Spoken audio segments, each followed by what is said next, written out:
2021 100 साल में 100 साल में आई सबसे बड़ी महामारी से मुकाबला करते हुए कोटि कोटि भारतीयों के सामूहिक सामर्थ्य देश ने क्या करके दिखाया, इसका हम सब साक्षी हैं। आज जब हम नव वर्ष में प्रवेश कर रहे हैं, तब बीते साल के अपने प्रयासों से प्रेरणा लेकर हम नए संकल्पों की तरफ बढ़ना है। इस साल हम अपनी आजादी के 75 वर्ष पूरे करेंगे। ये समय देश के संकल्पों की एक नई जीवंत यात्रा शुरू करने का है, नए हौसले से आगे बढ़ने का है। 2021 में हम भारतीयों ने पूरी दुनिया को दिखा दिया है कि जब हम ठान लेते हैं तो बड़े से बड़े लक्ष्य, बड़ा सा बड़ा लक्ष्य छोटा हो जाता है। कौन सोच सकता था कि इतने कम समय में भारत जैसा इतना बड़ा विशाल देश, विविधता भरा सा देश 145 करोड़ से अधिक लोगों को 145 करोड़ से अधिक वैक्सीन डोज दे पाएगा। कौन सोच सकता था कि भारत एक दिन में 2.5 करोड़ वैक्सीन डोज का रिकॉर्ड बना सकता है। कौन सोच सकता था कि भारत एक साल में 2 करोड़ घरों को पाइप से पानी की सुविधा से जोड़ सकता है। भारत इस कोरोना काल में अनेकों महीनों से अपने 80 करोड़ नागरिकों को मुफ्त राशन सुनिश्चित कर रहा है। और मुफ्त राशन की सिर्फ इस योजना पर ही भारत 2,60,000 करोड़ रुपए, उससे भी ज्यादा खर्च कर चुका है। मुफ्त अनाज की इस योजना का बहुत बड़ा लाभ गांव को, गरीब को, गांव में रहने वाले हमारे किसान साथियों को मिला है, खेत मजदूरों को मिला है। साथियों, हमारे यहां ये भी कहा गया है, संगे शक्ति युगे युगे, यानी इस युग में संगठन से ही शक्ति होती है। संगठित शक्ति यानी कि सबका प्रयास, संकल्प को सिद्धि तक ले जाने का मार्ग। जब 130 करोड़ भारतीय मिलकर एक कदम आगे बढ़ाते हैं तो वो सिर्फ एक कदम भर नहीं होता, 130 करोड़ कदम होते हैं। हम भारतीयों का स्वभाव रहा है कि कुछ ना कुछ अच्छा करके हमें एक अलग सुकून मिलता है। लेकिन जब ये अच्छा करने वाले एकत्र होते हैं, बिखरे हुए मोतियों की माला बनती है, तो भारत माता दैदीप्यमान हो जाती है। कितने ही लोग देश के लिए अपना जीवन खपा रहे हैं, देश को बना रहे हैं। ये काम पहले भी करते थे, लेकिन उन्हें पहचान देने का काम अभी हुआ है। हर भारतीय की शक्ति आज सामूहिक रूप में परिवर्तित होकर देश के विकास को नई गति और नई ऊर्जा दे रही है। जैसे इन दिनों जब हम पद्म पुरस्कारों से सम्मानित लोगों का नाम देखते हैं, उनके चेहरे देखते हैं, तो आनंद से भर जाते हैं। सबके प्रयास से ही आज भारत कोरोना जैसी इतनी बड़ी महामारी का मुकाबला कर रहा है। भाइयों और बहनों, कोरोना के इस काल में देश में हेल्थ सेक्टर को और मजबूत करने, हेल्थ इंफ्रा को और बढ़ाने पर भी निरंतर काम किया गया है। 2021 में देश में सैकड़ों नए ऑक्सीजन प्लांट्स बनाए गए हैं, हजारों नए वेंटिलेटर्स जोड़े गए हैं। 2021 में देश में अनेकों नए मेडिकल कॉलेज बने, दर्जनों मेडिकल कॉलेजों पर काम शुरू हुआ है। 2021 में देश में हजारों वेलनेस सेंटर का भी निर्माण किया गया है। Ayushman Bharat health infrastructure mission देश के जिले जिले, ब्लॉक ब्लॉक तक अच्छे अस्पतालों, अच्छी टेस्टिंग लैब का नेटवर्क सशक्त करेगा।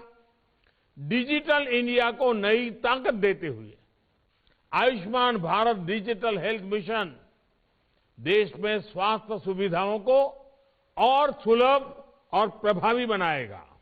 भाइयों और बहनों, आज बहुत से इकोनॉमिक इंडिकेटर्स उस समय से भी अच्छा कर रहे हैं जब कोरोना हमारे बीच नहीं था। आज हमारी अर्थव्यवस्था की विकास दर 8% से भी ज्यादा है। भारत में रिकॉर्ड विदेशी निवेश आया है। हमारी विदेशी मुद्रा भंडार रिकॉर्ड स्तर पर पहुंचा है। जीएसटी कलेक्शन ने भी पुराने रिकॉर्ड ध्वस्त कर दिए हैं। निर्यात और विशेषकर कृषि के मामले में भी हमने नए प्रतिमान स्थापित किए हैं।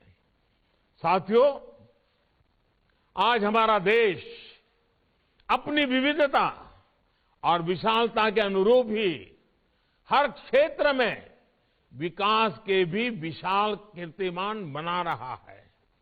2021 में भारत ने करीब करीब 70 लाख करोड़ रुपए का लेन देन 70 लाख करोड़ रुपए का लेन देन यूपीआई से किया है, डिजिटल ट्रांजैक्शन किया है। आज भारत में 50,000 से ज्यादा स्टार्टअप काम कर रहे हैं। इनमें से 10,000 से ज्यादा स्टार्टअप्स तो पिछले 6 महीने में बने हैं।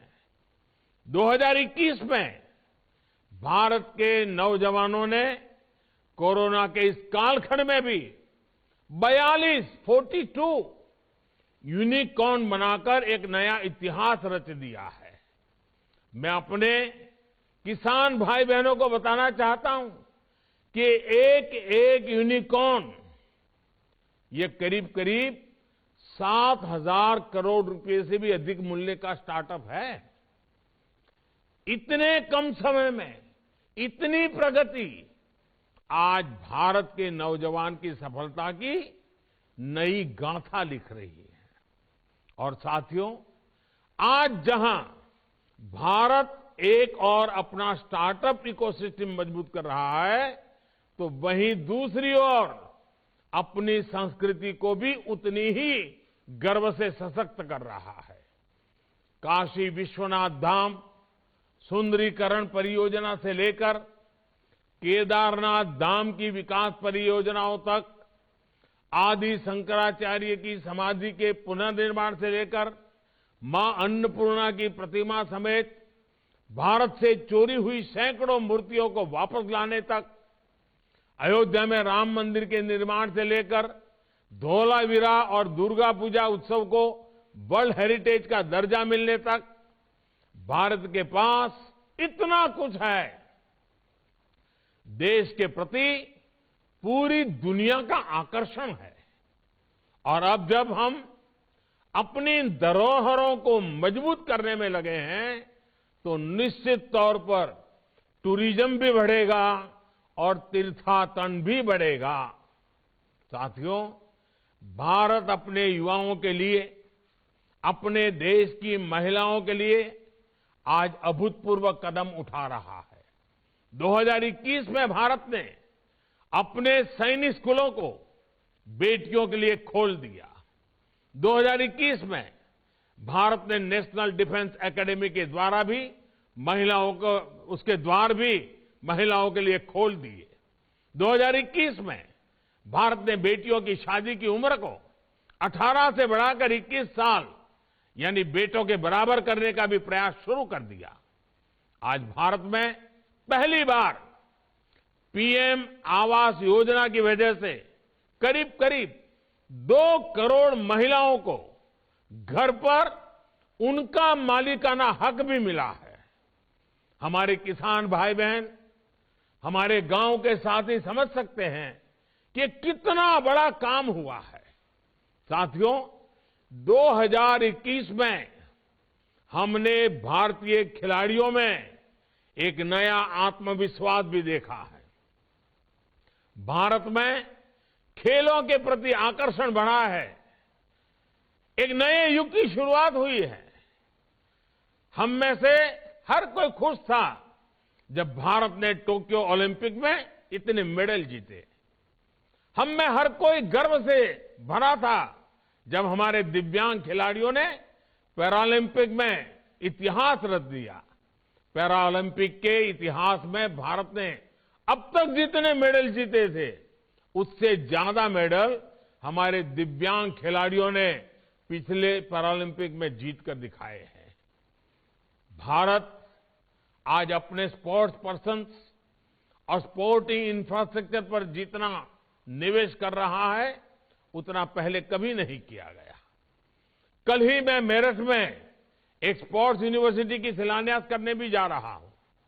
साथियों, संयुक्त राष्ट्र सुरक्षा परिषद से लेकर स्थानीय निकायों तक में भारत ने अपनी नीतियों और निर्णयों में अपना सामर्थ्य सिद्ध किया है। भारत ने 2016 में ये लक्ष्य रखा था कि वो साल 2030 तक अपनी इंस्टॉल्ड इलेक्ट्रिसिटी कैपेसिटी का 40% नॉन फोसिल एनर्जी सोर्स से पूरा करेगा। भारत ने अपना ये लक्ष्य 2030 का जो लक्ष्य था, वो नवंबर 2021 में ही प्राप्त कर लिया। क्लाइमेट चेंज के खिलाफ विश्व का नेतृत्व करते हुए भारत ने 2070 तक नेट जीरो कार्बन एमिशन का भी लक्ष्य दुनिया के सामने रखा है। आज भारत हाइड्रोजन मिशन पर काम कर रहा है, इलेक्ट्रिक व्हीकल्स पर लीड ले रहा है। देश में करोड़ों एलईडी बल्ब वितरित करने से हर साल गरीबों के मध्यम वर्ग के करीब करीब 20,000 करोड़ रुपए बिजली बिल्स में कम आए हैं। देश भर के शहरों में स्थानीय निकायों द्वारा स्ट्रीट लाइट्स को भी एलईडी से बदलने से का अभियान चलाया गया है। और मेरे किसान भाई, हमारे अन्नदाता ऊर्जादाता बने, इसके लिए भी भारत बहुत बड़ा अभियान चला रहा है। प्रधानमंत्री कुसुम योजना के तहत किसान खेतों के किनारे मेड़ पर सोलर पैनल लगाकर और ऊर्जा पैदा कर सके, इसके लिए भी उन्हें मदद दी जा रही है। लाखों किसानों को सरकार द्वारा सोलर पंप दिए गए हैं। इससे पैसे की भी बचत हो रही है और पर्यावरण की भी रक्षा हो रही है। साथियों, 2021 का वर्ष कोरोना के खिलाफ देश की मजबूत लड़ाई की वजह से याद रखा जाएगा।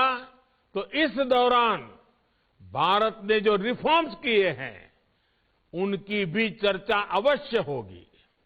बीते साल भारत ने आधुनिक इंफ्रास्ट्रक्चर के निर्माण और रिफॉर्म की प्रक्रिया को और तेज गति से आगे बढ़ाया है। सरकार का दखल कम हो, हर भारतीय का सामर्थ्य निखरे और सबके प्रयास से राष्ट्रीय लक्ष्यों की प्राप्ति हो, इसी प्रतिबद्धता से उसी को सशक्त किया जा रहा है। व्यापार कारोबार को आसान बनाने के लिए बीते साल भी अनेक निर्णय लिए गए। PM Gatishakti national master plan देश में इंफ्रास्ट्रक्चर निर्माण की गति को नई धार देने वाला है। मेक इन इंडिया को नए आयाम देते हुए देश ने चिप निर्माण, सेमीकंडक्टर जैसे नए सेक्टर के लिए महत्वाकांक्षी योजनाएं लागू की है। बीते साल ही रक्षा क्षेत्र में आत्मनिर्भरता के लिए देश को 7 रक्षा कंपनियां मिली हैं। हमने पहली प्रोग्रेसिव ड्रोन पॉलिसी भी लागू की है। अंतरिक्ष में देश की आकांक्षाओं को नई उड़ान देते हुए इंडियन स्पेस एसोसिएशन का गठन किया गया है। साथियों, डिजिटल इंडिया अभियान भारत में हो रहे विकास को गांव-गांव तक ले जाने में बड़ी भूमिका निभा रहा है। 2021 में हजारों नए गांवों को ऑप्टिकल फाइबर केबल से जोड़ा जा गया है। इसका बहुत लाभ हमारे किसान साथियों, उनके परिवारों, उनके बच्चों को भी हुआ है। 2021 में ही ई-रूपी जैसा नया डिजिटल पेमेंट, ये पेमेंट समाधान भी शुरू किया गया है। एक देश एक राशन कार्ड भी देश भर में लागू हो चुका है। आज देश के असंगठित क्षेत्र के श्रमिकों को ई श्रम कार्ड दिए जा रहे हैं ताकि सरकारी योजनाओं का लाभ उन तक आसानी से पहुंच पाए। भाइयों और बहनों, वर्ष 2022 में हमें अपनी गति को और तेज करना है। कोरोना की चुनौतियां हैं, लेकिन कोरोना भारत की रफ्तार नहीं रोक सकता। भारत पूरी सावधानी रखते हुए, पूरी सतर्कता के साथ कोरोना से भी लड़ेगा और अपने राष्ट्रीय हितों को भी पूरा करेगा।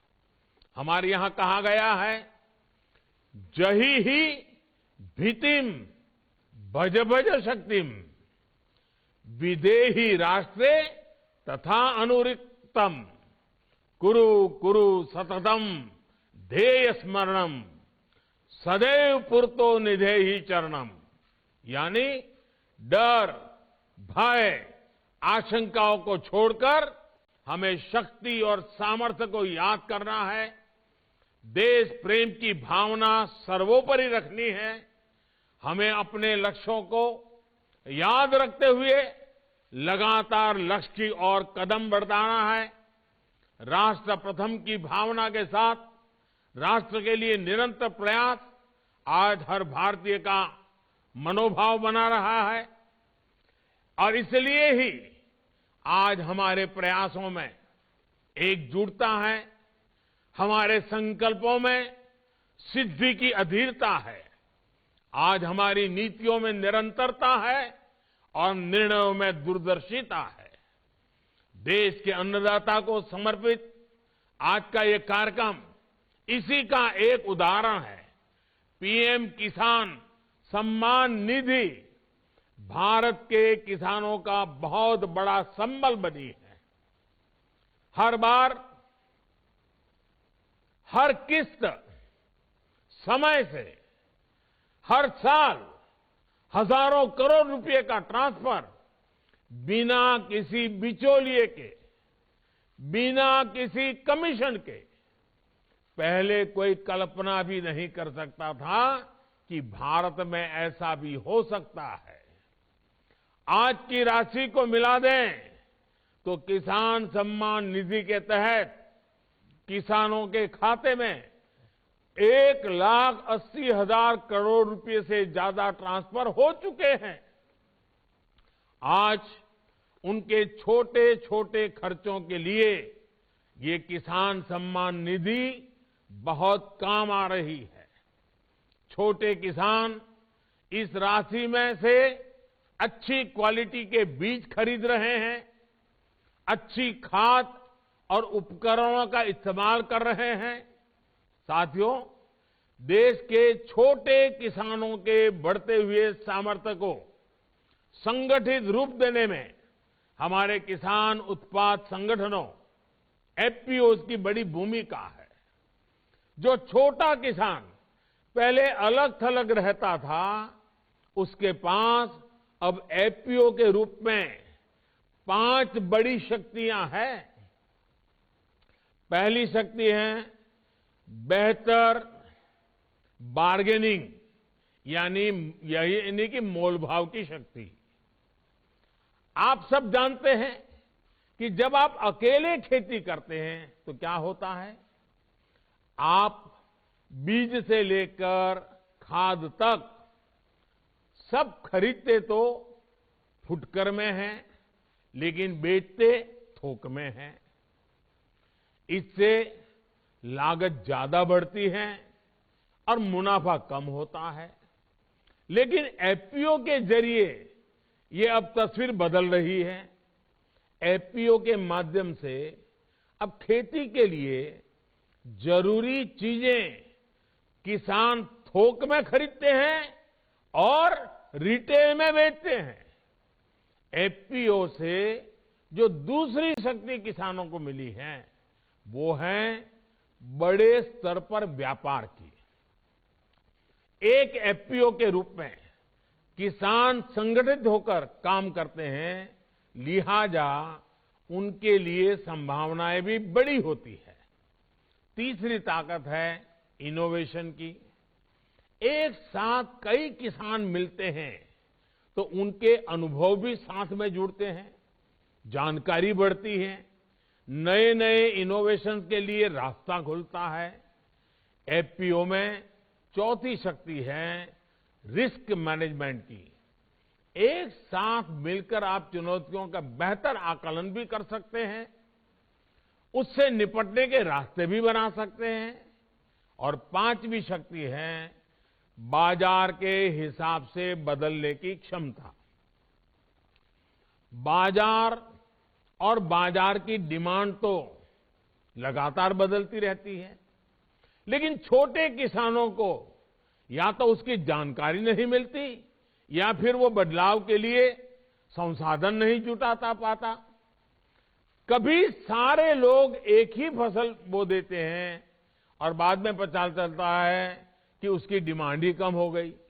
लेकिन एफपीओ में आप न केवल बाजार के हिसाब से तैयार रहते हैं, बल्कि खुद बाजार में नए उत्पाद के लिए डिमांड पैदा करने की ताकत भी रखते हैं। साथियों, एफपीओ की इसी शक्ति को समझते हुए आज हमारी सरकार ने उन्हें हर स्तर पर प्रोत्साहित कर रही है। इन एफपीओ को 15 लाख रुपए तक की मदद भी मिल रही है। इसी का नतीजा है कि आज देश में ऑर्गेनिक एफपीओ, इसके क्लस्टर्स, ऑयल सीड के क्लस्टर्स, बैम्बू क्लस्टर्स और हनी एफपीओस जैसे क्लस्टर्स तेजी से बढ़ रहे हैं। हमारे किसान आज वन डिस्ट्रिक्ट वन प्रोडक्ट जैसी योजनाओं का लाभ उठा रहे हैं। देश विदेश के बड़े बाजार उनके लिए खुल रहे हैं। साथियों, हमारे देश में आज भी ऐसी कई चीजों का विदेशों से आयात होता है जिनकी जरूरत देश का किसान आसानी से पूरी कर सकता है। खाद्य तेल इसका बहुत बड़ा उदाहरण है। हम विदेशों से खाद्य तेल खरीदते हैं, देश को बहुत पैसा दूसरे देशों को देना पड़ता है। ये पैसा देश के किसानों को मिले, इसलिए हमारी सरकार ने 11,000 करोड़ के बजट के साथ नेशनल पाम ऑयल मिशन शुरू किया है। साथियों, बीते साल देश ने कृषि क्षेत्र में एक के बाद एक अनेक ऐतिहासिक मुकाम हासिल किए हैं। कोरोना की चुनौतियों के बाद भी आप सबने अपनी मेहनत से देश में अन्न उत्पादन को रिकॉर्ड स्तर पर आप लोग ले जाकर के दिखाया है। बीते साल देश का अनाज उत्पादन 300 मिलियन। तो बड़ी खबर आपको बता दें कि भारत स्टार्टअप के साथ अपनी संस्कृति को संजो रहा है। ये बड़ी बात प्रधानमंत्री मोदी ने कहा कि देश के प्रति पूरी दुनिया में आकर्षण है। अड़ी सोमवार से शुक्रवार शाम 6 बजे सिर्फ TV9 भारतवर्ष पर।